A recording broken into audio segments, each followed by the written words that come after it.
Hey, what is up everybody?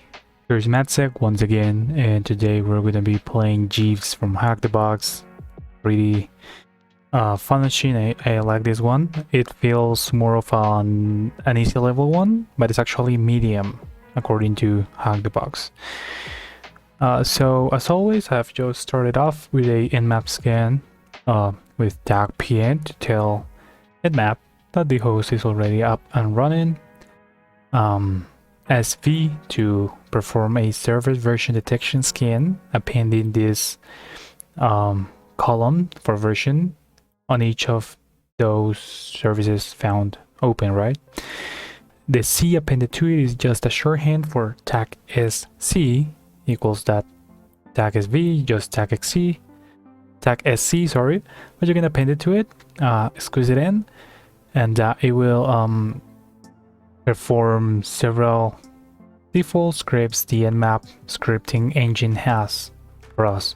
So some ports doesn't have default scripts like these two from here, but others like HTTP based ports, even if they're custom like 50,000, will be running those scripts, right? So dash p dash will perform a full scan on the whole range of ports that are available on the TCP/IP protocol, which are from 1 to 65,535, right? Tag A will disable DNS resolution. This will speed it up the scan. Minimum rate of 500 ports a minute. That is because since we are on a VPN, the communication is way slower than if it was local, right? I've defined a T variable like this with my target IP as in target, the T as in target, and I can invoke it with $, thanks to bash, right? I want to save my output, all this, in a file called general in the folder named map.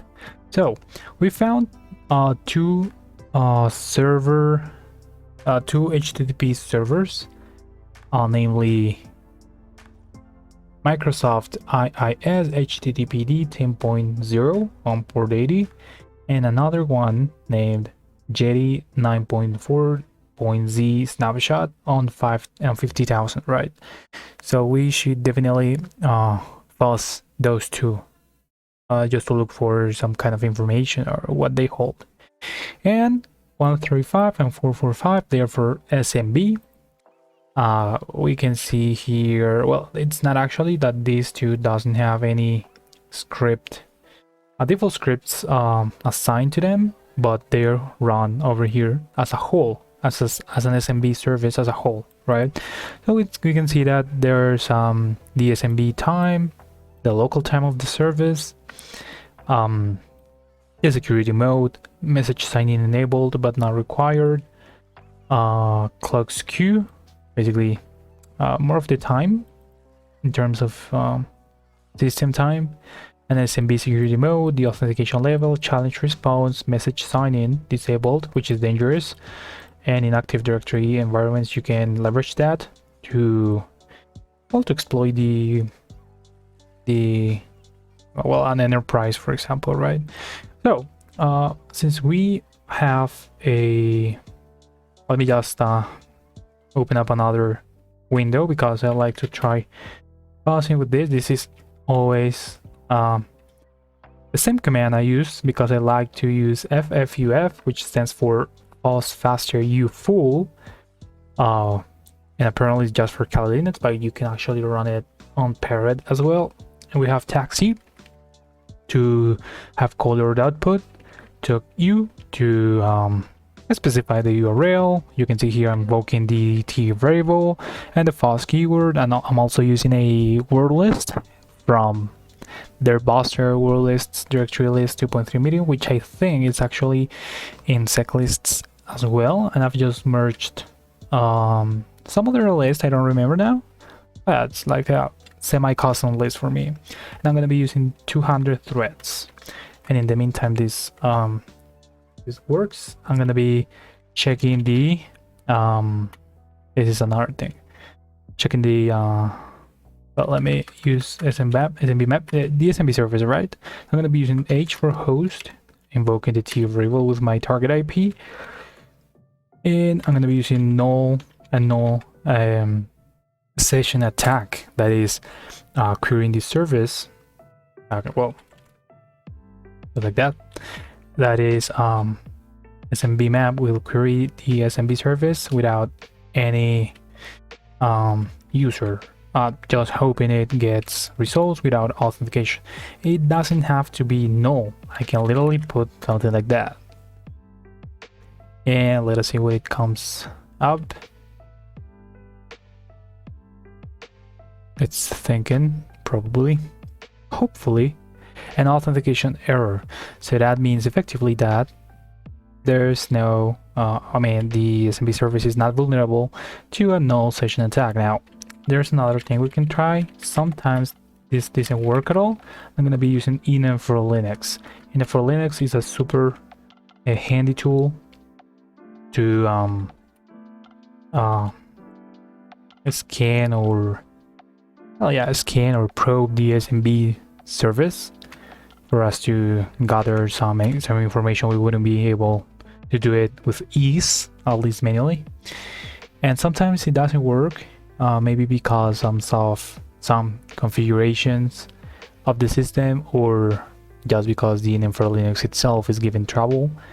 I've heard that for some users, but when it doesn't, it actually performs something called a read cycle attack. Now, a read is an SID and RID are like these kind of numbers that identifies a user and a system. So 500 is the administrator, but maybe 501 is another user, 502, and that will enumerate several like service accounts and user accounts, and that is by brute forcing the SID and RID that will find users. In this case, it doesn't get a reply from the server, so we'll just need to move on for now.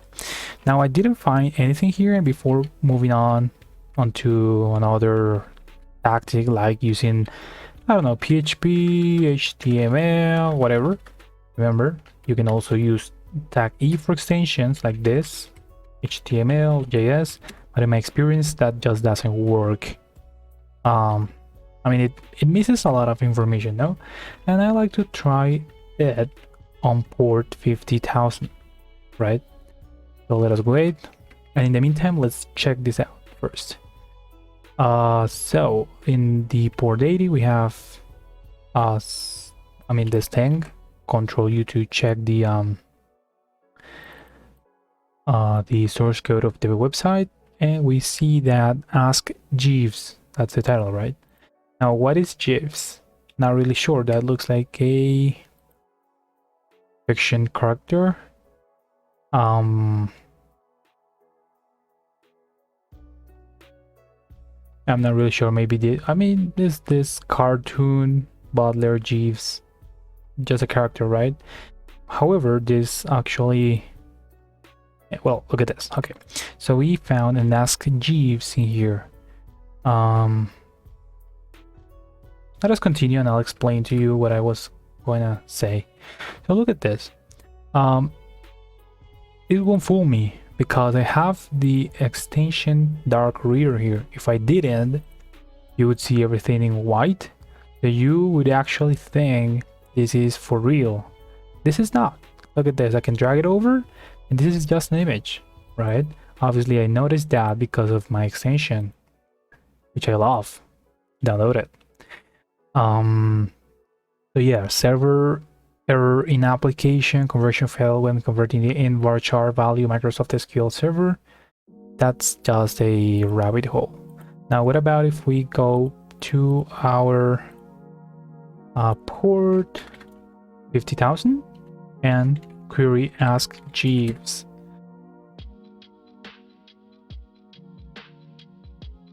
Let's cancel this. to let it load up. And that is burning my eye, so let's just wait, maybe in here. Let's just wait a bit.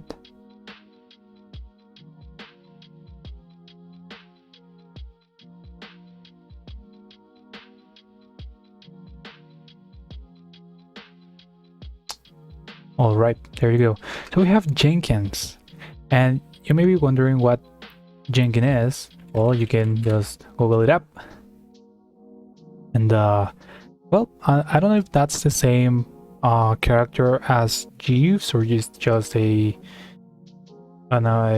similarity or something like that, and we'll see.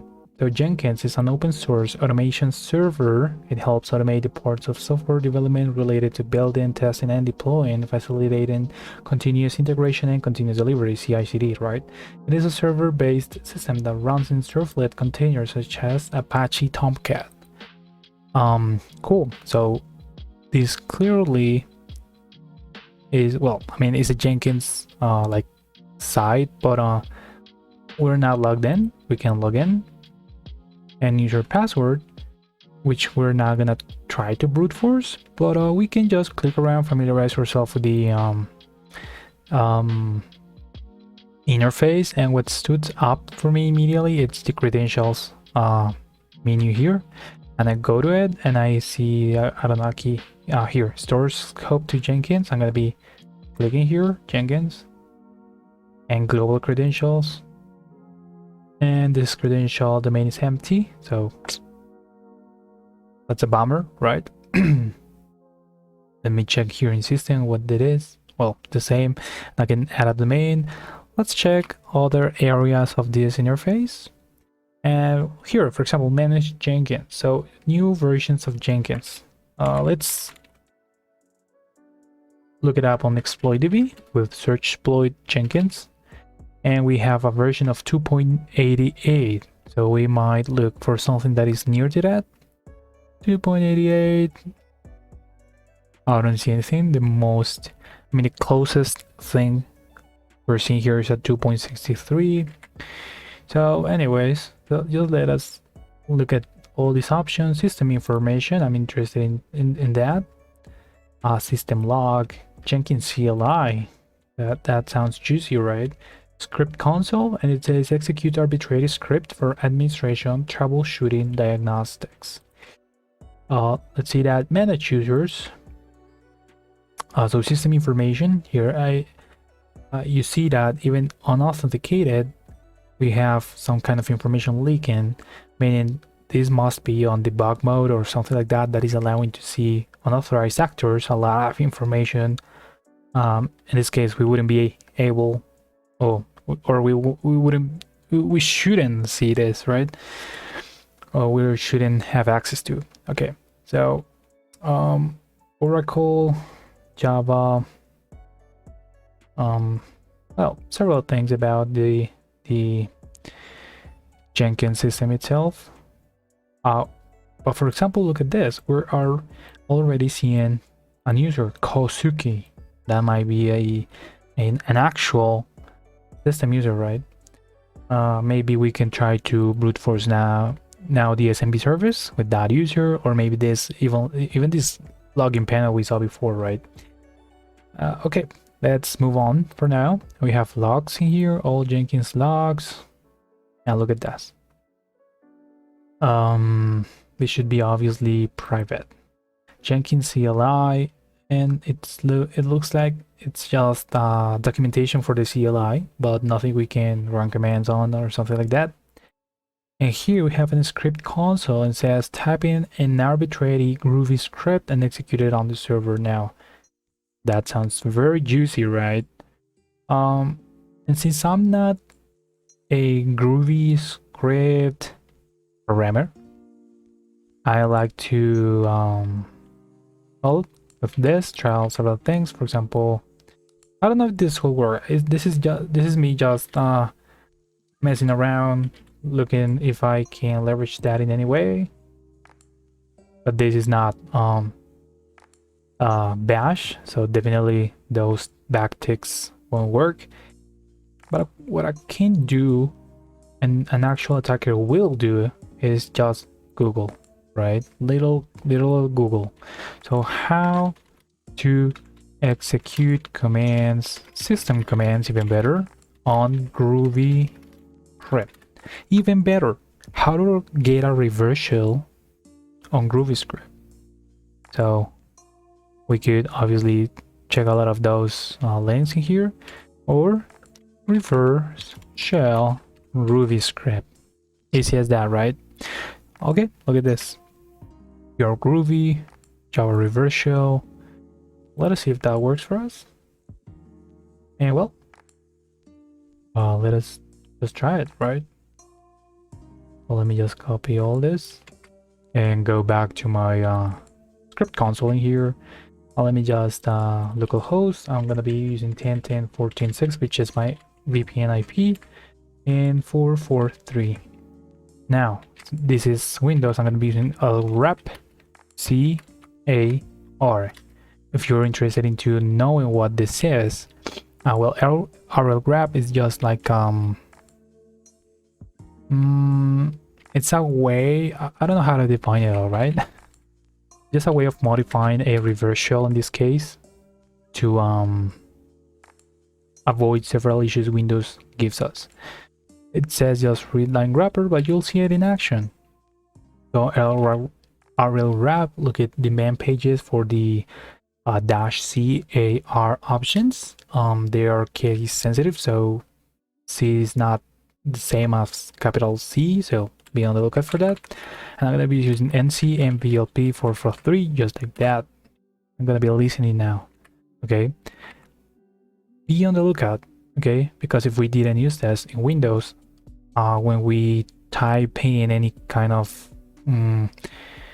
combination such as Control L to clean the screen, that would give us the typical like this. Like this, things like that, right? I know you've seen it before. So let's execute this, run, and look at that, we have a shell. That's fantastic. So who am I? Oh, look at this. I'm gonna press Control L, and that's it.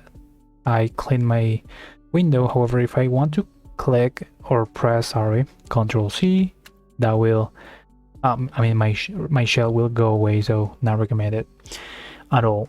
So we have privileges here, and we have CSE impersonate privilege. We could exploit that with juicy potato attacks or rotten potato. We can, what else do we have in here? Look at this. This is the SID I was talking about before, and or our CSID is, this is the whole SID, and the RID is this number from here, 1001. So if I can guess that a user might have the 1001, maybe another one has the 1002, and so on and so forth, I can enumerate all the users in a system, right? So okay, so we have C impersonate privilege for juicy potato.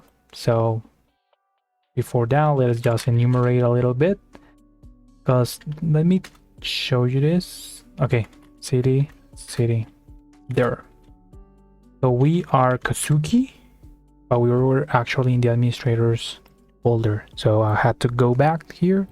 I'm gonna be using this just because I am kind of lazy.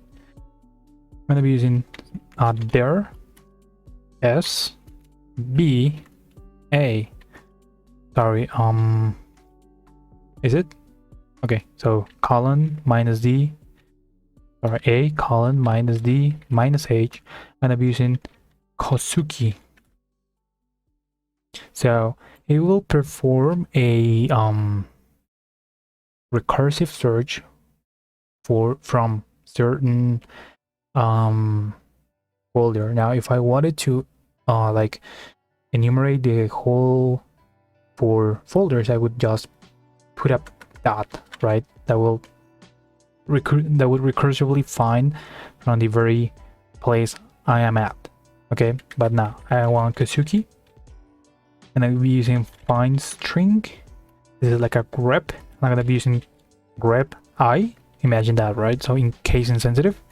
I'm going to be using B just in order to filter out some terms.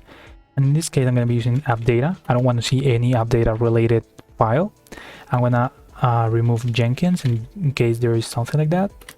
I'm going to remove cache, VMware, Microsoft keywords because I'm not interested into those files. So let us run this and look at that. It enumerates everything. So we have some links in here, favorites, Bing URL, user.txt. Let us read that. Type, that's our flag. And we have a CEHKDBX. Now that is interesting. Kosuki, CHKDBX. How is now? Oh, sorry. Kosuki, documents. My bad. I hope that is not related to the certified ethical hacker certification. So let me just go in here in contents, and in order to exfiltrate this file, I'm gonna be using a Impacket SMB server. I'm gonna be creating a folder named literally folder, but I can name it whatever I want, right? Like ninja folder. That's fine. And I'm gonna be using this dot just to specify that I want it right here. I could specify any path I want, but in this case I want this.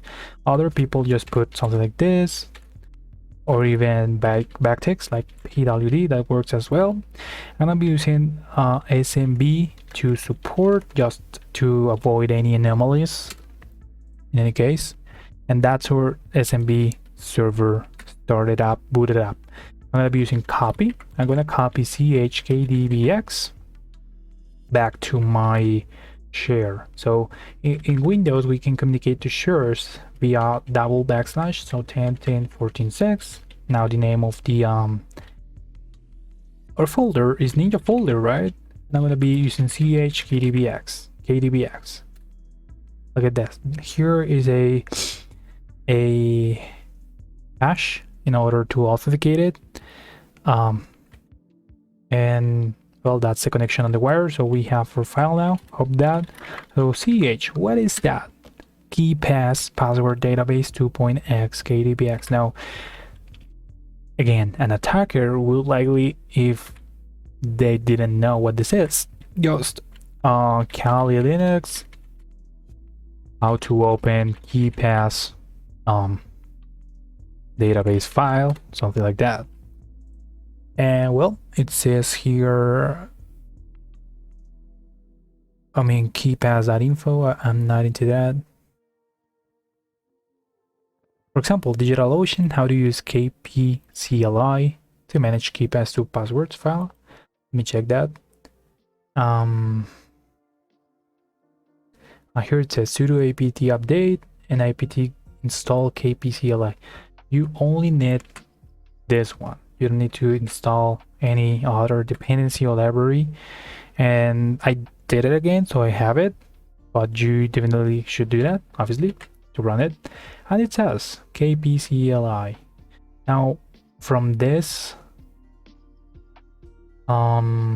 very block, like, you won't find a way to open the file, but you can use, for example, how to open KeyDBX file with kpcli. It's all about googling. All right, so let me see here.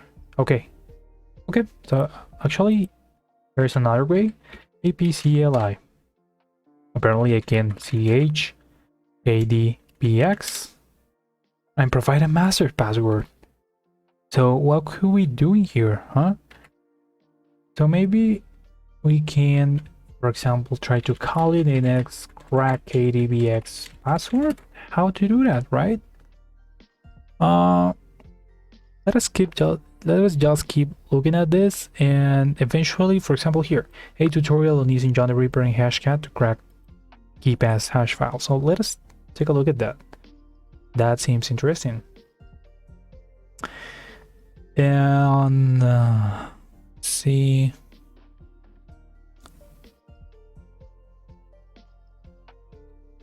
let's telling John the Ripper. John.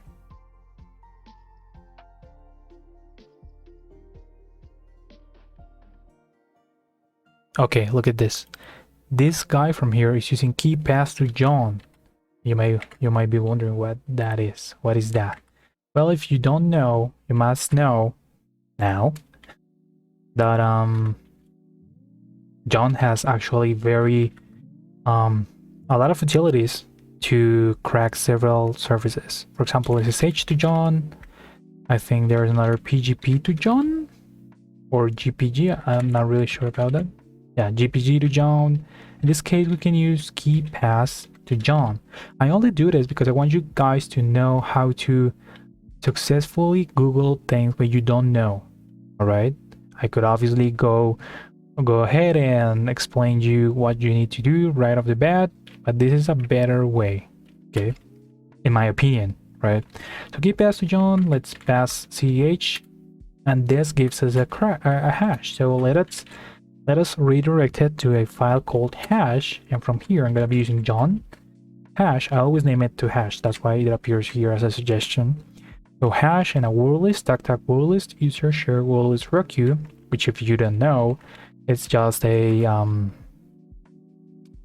dictionary that came up back in 2015, 12, I don't know, I'm not really sure, right out from a large data breach in the US. So this file has like 14 million passwords that are considered the most used, right? So it cracked it really fast. Moonshine 1. Let's try that. Moonshine 1, right? So apparently I don't know what to do here. Like I can do help, and well, it looks like it's a Linux-alike format. I can use ls, ch group, I don't know, ch, ls, and look at that, right? So here I see, okay, show an entry, fa, entry path, entry number. Okay, so let me just use show 0, for example. Obviously you would like to ls email, all of that. I didn't found anything in any of those folders, but you can do show 0. Show 1, it's not showing anything. Show, I don't know, show 4, not really sure what this is doing. So let us go back to our login here and edit 0, show 0. I mean, it should show several things here. So let's show 0. Okay, now it worked. I don't know what happened either. So it says pass, and I don't know, I'm not seeing anything. It's like kind of redacted or something. So look at that. It says when the output is shown on your screen, let me just zoom it up, the password will be obscured by a red if your terminal supports colored output, which it does. And this is red text on a red background, whatever. You can add the F flag. I suppose that F flag is for force. Well, look at that. So we have a hash, pre testing stuff. I want to nano hash 1. I'm going to be using hash 1 because there's another file called hash already. Show 1. Now we have a password, so let me use nano creds 1 2 3 4 5. Now let me start looking all of them at once. 2 3 4 5. Now let me copy them. So copy,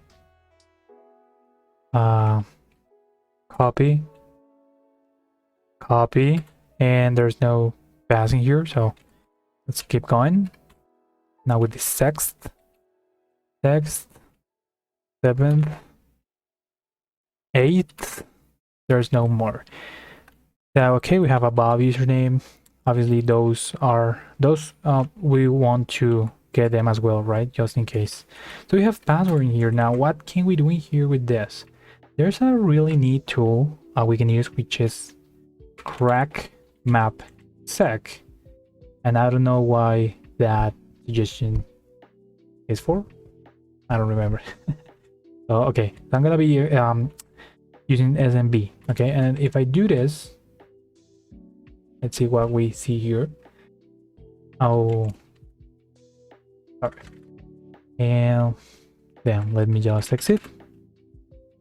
Echo T and then 10.10.1063. Let's enumerate the SMB to see what the output looks like. And it says, okay, it gives us Jeeves. It says the version Windows 10 Pro build is 10,586, 64 bits, and domain Jeeves, signing false, and B1 true. Gives us cool information. So I like to try here, for example, Kosuki and a password. I'm going to be using a file, which is going to be creds, right? Now, I'm going to be using continue on success.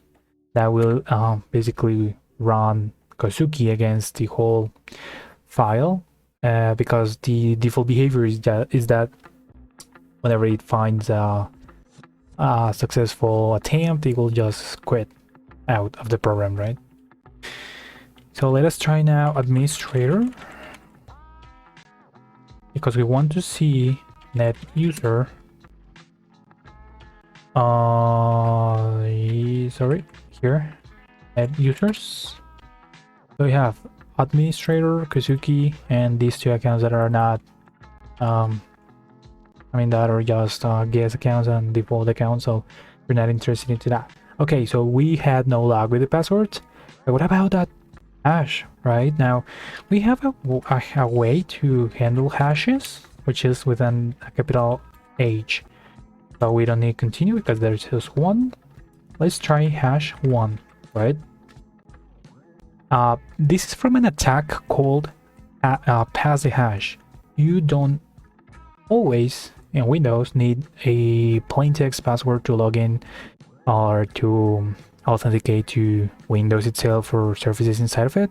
You sometimes can authenticate via a NTLM hash, which is all this. That is called a pass the hash attack, right? So let's try now administrator. And look at this. It says, okay, this hash actually works with it. And pond means just that we are querying a administrator user, right? So we have options to change several things in the system. Now we can execute commands with tag X, who am I, for example.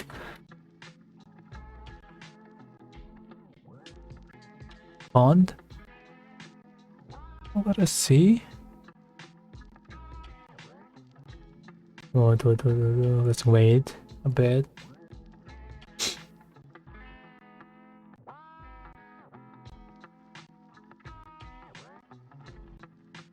Okay, it's hanging. I don't know.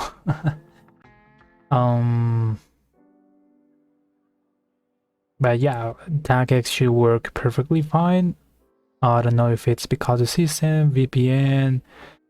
Not really sure. I'm just gonna quit program, okay? And I'm gonna be using a utility in order to get a reverse shell working, which is psexec.py. Okay. Now with this, we're gonna be able to authenticate to Windows using hashes. Look at this. And even I think we can execute commands without getting a reverse shell. And what this leverages is the power of being able to create shares in which we can, psexec, not we manually, but it can upload malicious binaries, .exes, that will generate a reverse shell for us, and after we close out the psexec, it will remove it automatically. Now obviously this is detected by antivirus, but since this is a controlled environment, this is just a proof of concept, right? So I'm gonna be using administrator at my IP. I'm gonna be using hashes, and since I'm too lazy for I don't know, hitting Control C and cutting my hash1 file out and copying it and pasting it here back again, I'm just gonna use this. So I'm invoking a command with $sign and parentheses with cat hash1, and that will give us the contents and be interpreted in the whole command line, right? And I'm gonna be specifying here a CMD because I want to get a CMD. However, I don't know if this will work. Let me try PowerShell. Okay, it doesn't work. Cool. Let me just use CMD. Wow, I don't know what's going on in there. Let me see if I'm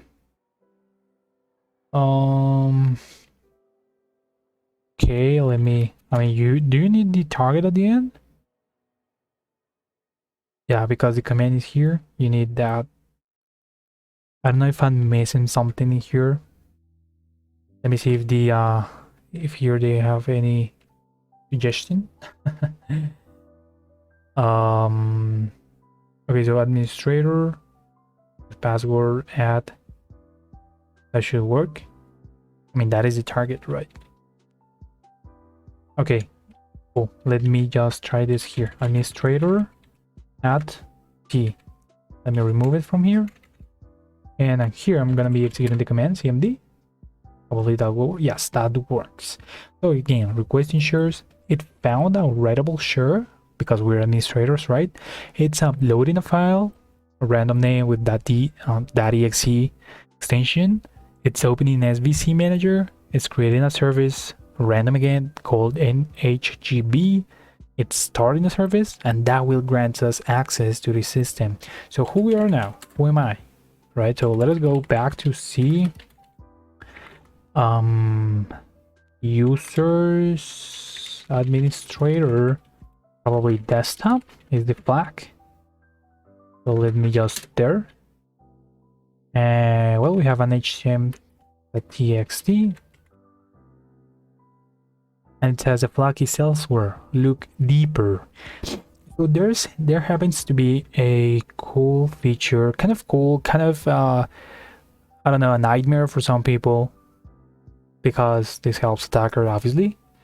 But there's something called alternate data stream, which is a feature of Windows. This is not a vulnerability at all. It's just a feature that obviously we attackers or ethical hackers leverage to hide information and all the stuff. In which we can pretty much that, right? Hide information inside some file. So how do we detect alternate data streams? CLS? No, there. Okay, that was for clean the screen, right? I'm gonna be using there, S, and R, and that will perform this search for us. So look at this. Behind hm.txt, we have our root.txt data. Now we could try to do it, read it like txt root.txt. That won't work. For some reason, which I don't know why, but it works. You need to pipe it or to send it over to the more command. So hm.txt